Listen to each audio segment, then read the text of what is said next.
Hello everyone, स्वागत है आपका सोनिया टीचिंग क्लासेस में। कैसे हैं आप सब? आई होप अच्छे होंगे। चलिए स्टार्ट करते हैं आज के वीडियो को। आज के इस वीडियो में मैं डिस्कस करने वाली हूँ रीड 2025 के लिए संस्कृत के महत्वपूर्ण 30 क्वेश्चन।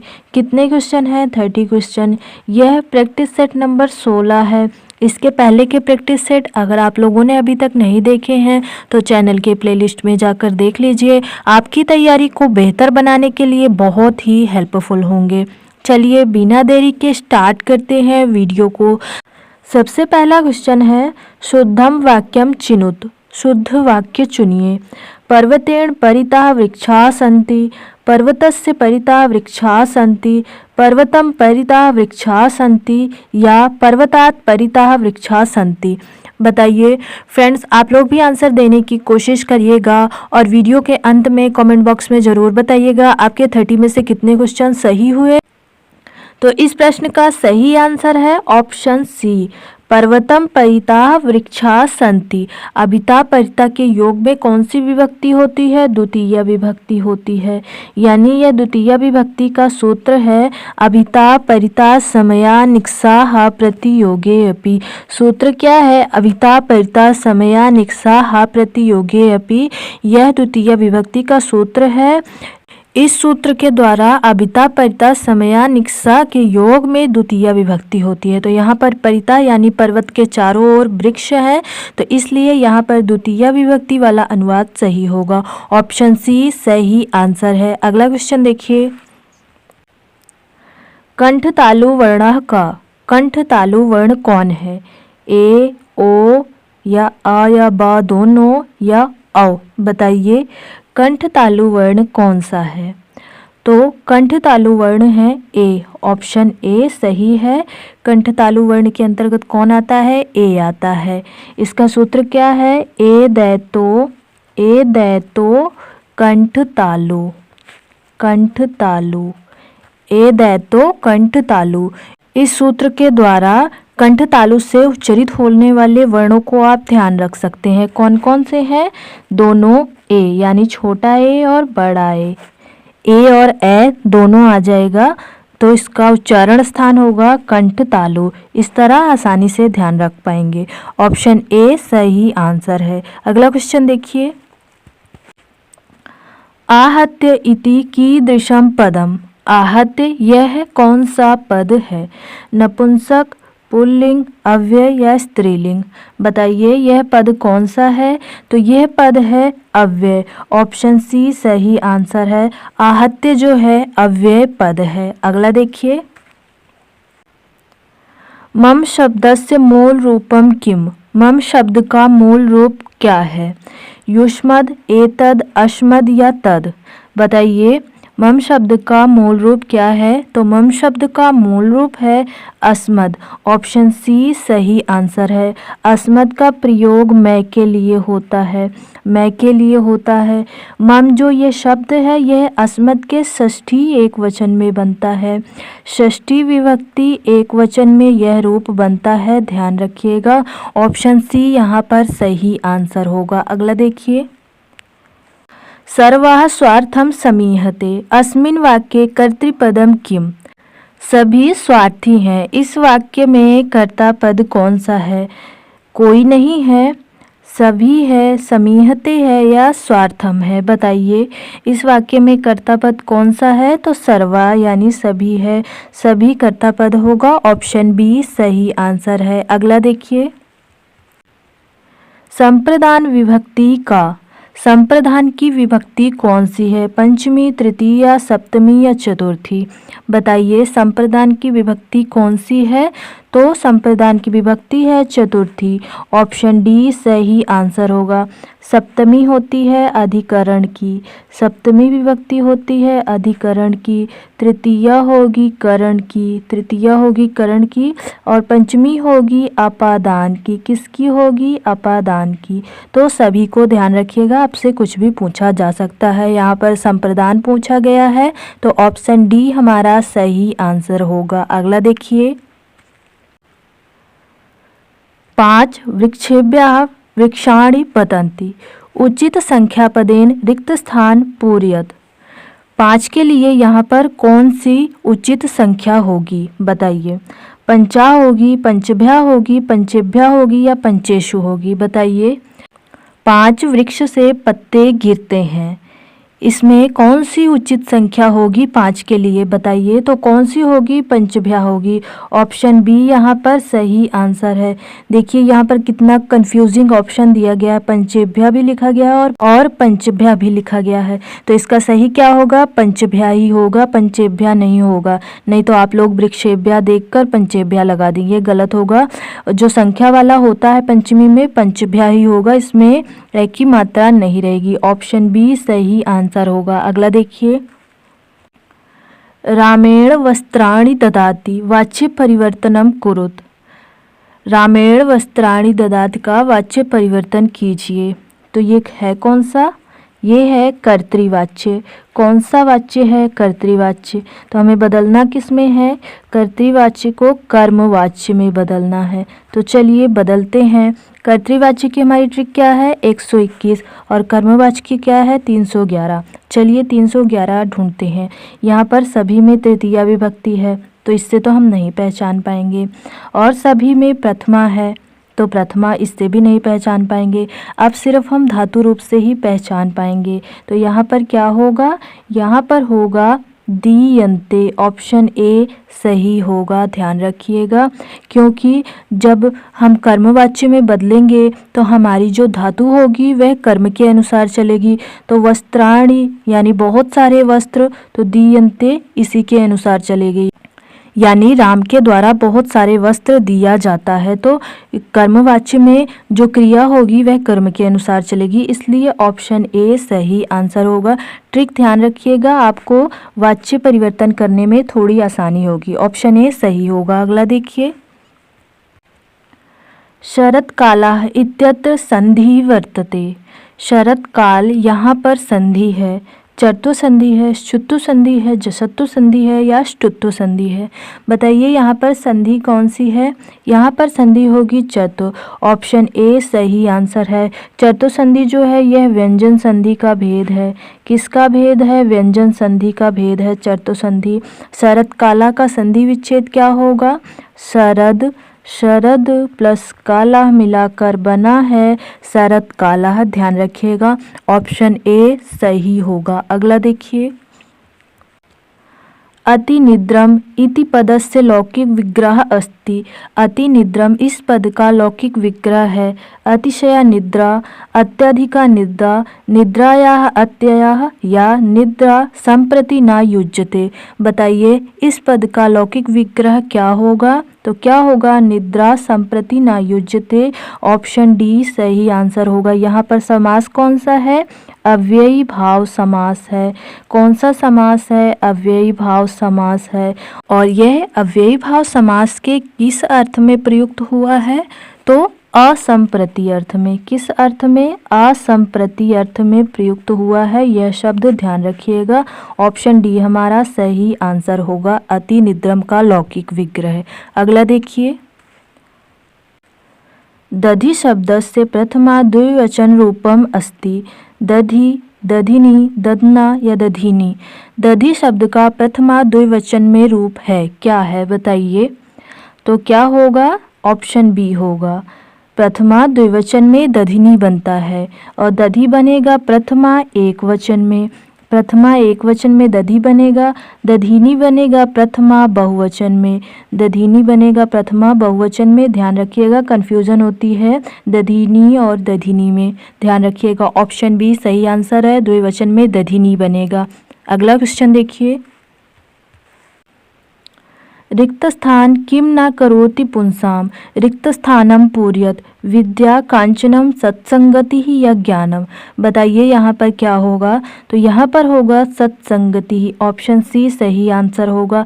सत्संगति ही किम न करोति पुंसाम, यानी सत्संगति का बहुत प्रभाव होता है, यानी आपको संगति ऐसी करनी चाहिए जो अच्छी हो, तो इसका बहुत प्रभाव होता है। अगर अच्छी रहेगी तो आप लोग भी अच्छे बनेंगे। ऑप्शन सी सही आंसर होगा। अगला देखिए, रिपु पदस्य पर्याय पदम इदम अस्ति। रिपु पद का पर्याय पद इनमें से है। मित्रम शत्रु, मित्रा वृक्षः। बताइए रिपु का अर्थ क्या होता है? शत्रु। तो यहाँ पर शत्रु दिया ही है, ऑप्शन बी हमारा सही आंसर होगा। और रिपु के पर्यायवाची क्या होंगे? बैरी होगा, बैरी होगा, अरि होगा, ये सब रिपु के पर्यायवाची हैं, ध्यान रखिएगा। यहाँ पर शत्रु दिया ही गया है, तो ऑप्शन बी हमारा सही आंसर होगा। रिपु का अर्थ होता है शत्रु। अगला क्वेश्चन देखिए, श्रीमान पदे का प्रत्यय अस्ति। श्रीमान पद में कौन सा प्रत्यय है? मतुप, तल, ढक या ढय। बताइए श्रीमान पद में कौन सा प्रत्यय है? तो मतुप प्रत्यय है, ऑप्शन ए सही आंसर होगा। श्रीमान पद में मतुप प्रत्यय है। अगला क्वेश्चन देखिए, संस्कृत साहित्य कस्य उपमा प्रसिद्धा। संस्कृत साहित्य में किसकी उपमा प्रसिद्ध है? माघ की, कालिदास की, व्यास की या दंडी की। बताइए संस्कृत साहित्य में किसकी उपमा प्रसिद्ध है? तो कालिदास की, ऑप्शन बी सही आंसर है। इसे आप एक श्लोक के माध्यम से आसानी से याद रख सकते हैं। उपमा कालिदासस्य भारवे अर्थ गौरवम। उपमा कालिदासस्य भारवे अर्थ गौरवम, यानी उपमा के लिए कालिदास प्रसिद्ध हैं और अर्थ गौरव के लिए भारवी प्रसिद्ध हैं। इस सूक्ति को आप ध्यान रखिएगा, कभी कभी यह भरने के लिए रिक्त स्थान वाले में भी पूछ ली जाती है, तो ध्यान रखिएगा। उपमा कालिदासस्य भारवे अर्थ गौरवम। उपमा जो है वह कालिदास के लिए प्रसिद्ध है और भारवी के लिए प्रसिद्ध है अर्थ गौरव। ऑप्शन बी यहाँ पर सही आंसर होगा, क्योंकि यहाँ पर उपमा के बारे में पूछा गया है। अगला क्वेश्चन देखिए, कर्णस्य समीपे ब्राह्मण रूपेण का प्रविष्टा। कर्ण के समीप ब्राह्मण रूप में कौन आया था? सूर्य, विष्णु, शक्र या कृष्ण। बताइए कर्ण के समीप ब्राह्मण रूप में कौन आया था? शक्र यानी इंद्र आए थे। शक्र का पर्याय क्या होगा? इंद्र होगा, ध्यान रखिएगा। ऑप्शन सी हमारा सही आंसर होगा। अगला देखिए, अस्माकं देशे कति ऋतवः भवन्ति। हमारे देश में कितनी ऋतुएं होती हैं? 2, 3, 5 या 6। बताइए हमारे देश में कितनी ऋतुएं होती हैं? तो 6 ऋतुएं होती हैं, ऑप्शन डी सही आंसर होगा। कौन कौन सी? वसंत, वसंत, ग्रीष्म, ग्रीष्म, ग्रीष्म, शिशिर, शिशिर, फिर वर्षा, वर्षा, हेमंत, हेमंत, फिर शीत। तो ये 6 ऋतुएं हैं जो हमारे देश में होती हैं, ऑप्शन डी सही आंसर है। अगला क्वेश्चन देखिए, सितंबर मासस्य पंचमे दिवसे कस्य आयोजनम भवति। सितंबर मास के 5वें दिन किसका आयोजन होता है? बाल दिवस का, शिक्षक दिवस का, सैन्य दिवस का या क्रांति दिवस का। बताइए 5 सितंबर को किसका आयोजन होता है? तो शिक्षक दिवस का, ऑप्शन बी सही आंसर है। बाल दिवस का आयोजन होता है 14 नवंबर को, 14 नवंबर को। सैन्य दिवस का आयोजन होता है 15 जनवरी को, 15 जनवरी को। तो ध्यान रखिएगा यहाँ पर शिक्षक दिवस के बारे में पूछा गया है, तो ऑप्शन बी सही होगा। अगला देखिए, का भाषा देव भाषा कथ्यते। आंग्ल भाषा, हिंदी भाषा, संस्कृत भाषा या बंग भाषा। कौन सी भाषा देव भाषा कही जाती है? बताइए कौन सी भाषा देव भाषा कही जाती है? तो संस्कृत भाषा, ऑप्शन सी यहाँ पर सही आंसर होगा। अगला देखिए, वाग रूपम भाव प्रकटनम इत्युक्ते किम। वाग रूप में भाव प्रकट इनमें से किससे किया जाता है? यानी वाणी रूप में भाव प्रकट करने के लिए किसका प्रयोग होता है? भाषणम का, लेखनम का, पठनम का या श्रवणम का। बताइए वाणी रूप में भाव प्रकट करने के लिए भाषण का प्रयोग होता है, ऑप्शन ए सही आंसर होगा। अगला देखिए, मौखिक भाषा उपयोगी वर्तते। व्याकरण ज्ञानार्थम, आत्माव्यक्तिकरणार्थम, वर्तनी अभ्यासार्थम या सर्वे। मौखिक भाषा उपयोगी है, बताइए किस में उपयोगी है? तो मौखिक भाषा उपयोगी है आत्मा अभिव्यक्ति करने के लिए, ऑप्शन बी सही आंसर होगा। यानी अभिव्यक्ति करने के लिए मौखिक भाषा उपयोगी है, ध्यान रखिएगा, ऑप्शन बी सही होगा। अगला देखिए, अर्थ ग्रहणार्थ सर्वाधिका उपयुक्तः पठनम भवति। अर्थ ग्रहण करने के लिए सर्वाधिक उपयुक्त पठन होता है चित्र पठन, शब्द पठन, सस्वर पठन या मौन पठन। बताइए, अर्थ ग्रहण करने के लिए सर्वाधिक उपयुक्त पठन होता है मौन पठन। ऑप्शन डी सही आंसर है। सस्वर पठन जो है यह उच्चारण शुद्धता के लिए है। किसके लिए है? उच्चारण शुद्धता के लिए सस्वर पठन है। अर्थ ग्रहण के लिए मौन पठन होगा, ध्यान रखिएगा। ऑप्शन डी सही आंसर होगा। अगला देखिए, कस्मिन् कौशले वर्तनीम अधिकम महत्वम दीयते। किस कौशल में वर्तनी को अधिक महत्व दिया जाता है? श्रवण कौशल में, कथन कौशल में, पठन कौशल में या लेखन कौशल में? बताइए, किस कौशल में वर्तनी को अधिक महत्व दिया जाता है? तो लेखन कौशल में। लेखन कौशल में वर्तनी को अधिक महत्व दिया जाता है। ऑप्शन डी सही होगा। अगला देखिए, मानचित्रम सहायक साधनम वर्तते। मानचित्र सहायक साधन है। द्विआयामी प्रक्षेपित सामग्री, त्रिआयामी प्रक्षेपित सामग्री, द्विआयामी अप्रक्षेपित सामग्री, त्रिआयामी अप्रक्षेपित सामग्री। बताइए, मानचित्र सहायक साधन है तो कौन सा सहायक साधन है? द्विआयामी है और अप्रक्षेपित सामग्री है। ऑप्शन सी सही आंसर होगा। ग्लोब जो है वह त्रिआयामी होता है और अप्रक्षेपित सामग्री ये भी है। ग्लोब त्रिआयामी होता है, अप्रक्षेपित सामग्री के अंतर्गत आता है। वहीं मानचित्र द्विआयामी होगा, यह भी अप्रक्षेपित सामग्री के अंतर्गत आएगा। ऑप्शन सी सही है। अगला देखिए, शिक्षण प्रक्रिया प्रभाविता वर्तते। शासन प्रणाल्याः, संस्कृत्या, सामाजिक दार्शनिक मूल्य या उपर्युक्ता सर्वे विकल्पः। बताइए, शिक्षण प्रक्रिया प्रभावित होती है शासन प्रणाली से भी, संस्कृति से भी, सामाजिक और दार्शनिक मूल्य से भी, यानी सभी से। ऑप्शन डी सही है। उपर्युक्त सर्वे विकल्प सही आंसर होगा, ध्यान रखिएगा। अगला क्वेश्चन देखिए, अस्याम परीक्षायाम कंठस्थीकरणम आवश्यकम न वर्तते। यह परीक्षा कंठस्थीकरण के लिए आवश्यक नहीं है। बताइए, इनमें से कौन सी परीक्षा है जो कंठस्थीकरण के लिए आवश्यक नहीं है? अंत्याक्षरी परीक्षायाम, शलाका परीक्षायाम, शास्त्रार्थ परीक्षायाम या वस्तुनिष्ठ परीक्षायाम? बताइए, कौन सी परीक्षा है जो कंठस्थीकरण के लिए आवश्यक नहीं है? तो वस्तुनिष्ठ परीक्षा है, कंठस्थीकरण के लिए आवश्यक नहीं है। बाकी तीनों परीक्षाएं कंठस्थीकरण को प्रोत्साहित करती हैं। ऑप्शन डी सही आंसर होगा। अगला देखिए,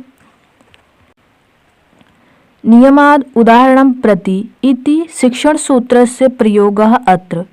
नियम से उदाहरण की ओर इस शिक्षण सूत्र का प्रयोग होता है किसमें? निगमन में, आगमन में या आगमन निगमन दोनों में या अव्याकृति में? बताइए, इस शिक्षण सूत्र का प्रयोग होता है निगमन विधि में।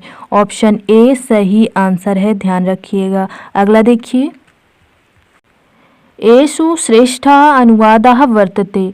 अक्षरशो अनुवादः, तथ्यानुवादः, मर्मानुवादः या छायानुवादः? इनमें से श्रेष्ठ अनुवाद है। बताइए, इनमें से श्रेष्ठ अनुवाद कौन सा है? तो कौन सा है? तथ्यानुवाद जो है यह श्रेष्ठ अनुवाद के अंतर्गत आता है। ऑप्शन बी सही आंसर है। अक्षरशः अनुवाद यह सबसे निम्न अनुवाद है, यह सबसे निम्न अनुवाद है। मर्मानुवाद और छायानुवाद दोनों एक ही हैं, ये भावानुवाद है, यानी भावानुवाद के ये सारे नाम हैं, ध्यान रखिएगा।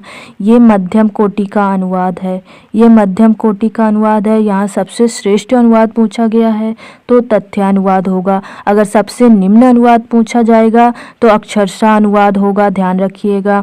मध्यम कोटि का अनुवाद पूछा जाएगा तो मर्मानुवाद या छायानुवाद या भावानुवाद सभी एक ही के नाम हैं, तो इनके अलग अलग नाम भी ध्यान रखिएगा। ये मध्यम कोटि के अनुवाद हैं। अक्षरशः अनुवाद में शब्द के माध्यम से, यानी शब्द को ध्यान में रखकर यहाँ पर अनुवाद किया जाता है अक्षरशः अनुवाद में।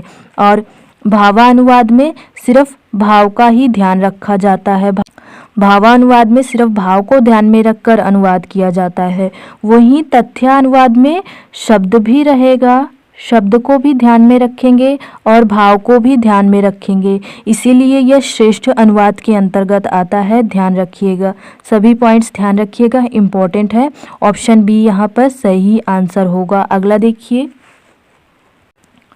छात्राणां लघु समूहे अल्पकालम एवं शिक्षणम वर्तते। छात्रों का लघु समूह यानी छोटे समूह में अल्पकाल के लिए शिक्षण है। आगमन उपागम, सूक्ष्म शिक्षण या उपचारात्मक शिक्षण या समूह शिक्षण, बताइए इस शिक्षण को क्या कहा जाता है? तो सूक्ष्म शिक्षण कहा जाता है। ऑप्शन बी सही आंसर होगा। छात्रों का छोटे समूह में अल्पकाल में शिक्षण होता है सूक्ष्म शिक्षण। ऑप्शन बी सही आंसर है। अगला देखिए, उपचारात्मकम शिक्षणम भवति। उपचारात्मक शिक्षण होता है छात्राणां त्रुटि निवारणार्थम पठनस्य अभ्यासः लेखन कलासु निपुणता या सर्वमपि। बताइए उपचारात्मक शिक्षण किसमें होता है? तो सभी में होता है। ऑप्शन डी सही आंसर है। छात्रों के त्रुटियों का निवारण करने के लिए भी होता है, पठन का अभ्यास करने के लिए भी होता है, लेखन कला में निपुणता प्राप्त करने के लिए भी उपचारात्मक शिक्षण होता है। यानी इन सब में जो कमियां रह जाती हैं उसके सुधार को ही उपचारात्मक शिक्षण कहा जाता है। ऑप्शन डी सही आंसर होगा। अगला देखिए फ्रेंड्स, अगर आप लोगों को इस वीडियो की पीडीएफ चाहिए तो टेलीग्राम चैनल का लिंक मैंने डिस्क्रिप्शन में दे दिया, आप लोग वहां पर ज्वाइन हो जाइए, पीडीएफ मिल जाएगी। अगला क्वेश्चन है आप लोगों के लिए प्रैक्टिस क्वेश्चन। क्वेश्चन क्या है? 9 + यम नाव्यम पदेषु किम संधि कर्म अभवत? यण संधि, गुण संधि, अयादि संधि या वृद्धि संधि। इसका सही आंसर क्या होगा आप लोगों को कमेंट बॉक्स में बताना है। वीडियो कैसे लगा यह भी बताइएगा। वीडियो पसंद आया तो वीडियो को लाइक कीजिए, अपने दोस्तों के साथ शेयर कीजिए और ऐसे ही इंटरेस्टिंग वीडियोस देखने के लिए चैनल को ज़रूर सब्सक्राइब कीजिए। थैंक यू फ्रेंड्स, मिलते हैं नेक्स्ट वीडियो में।